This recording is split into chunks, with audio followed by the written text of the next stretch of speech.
गोर लगै छी समस्त मिथिलावासी के। आशा करै छी अहाँ सब नीक हैब। और आइ हम बहुत दिनों के बाद एकटा भगवती के छोट सन गीत अहाँ सबके समक्ष लऽ कऽ एलहुँ हैं। आशा करै छी से नीक लागत। सुनो मैया हमरे नैया भंवर में डग मग डोलैया।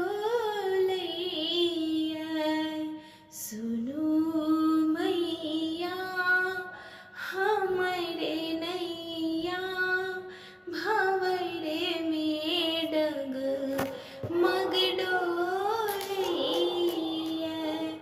कहो ककरा बनाबी हम खेबैया से नहीं सूझैया। कहो ककरा बनाबी हम खेबैया से नहीं सूझैया। सुनो मैया हमरे नैया भंवर में डग मग डोलैया।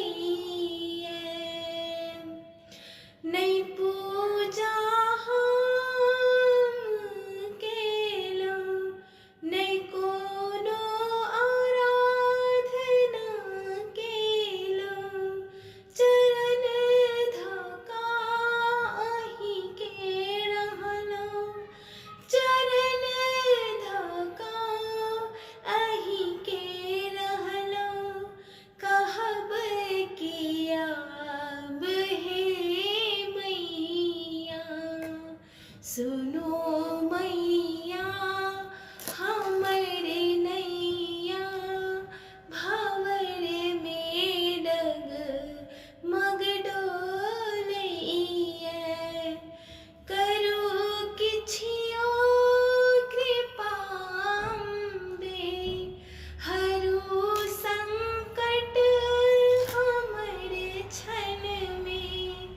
माई सो बेटा के संग में माई सो बेटी के संग में कहन व्यवहार है मैया। सुनो मैया हमरे नैया भंवर में डग मग डोलैया। हमरे सन दोसर कियो नहीं पापी अई जगत में कियो। सेवक मांगै छी सेवा सेवक मांगै छी सेवा। बेमुख किया भेलहुँ मैया।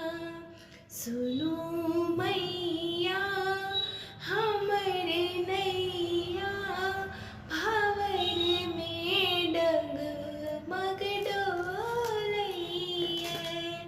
कहो ककरा बनाबी हम खेबैया से नहीं सूझैया। सुनो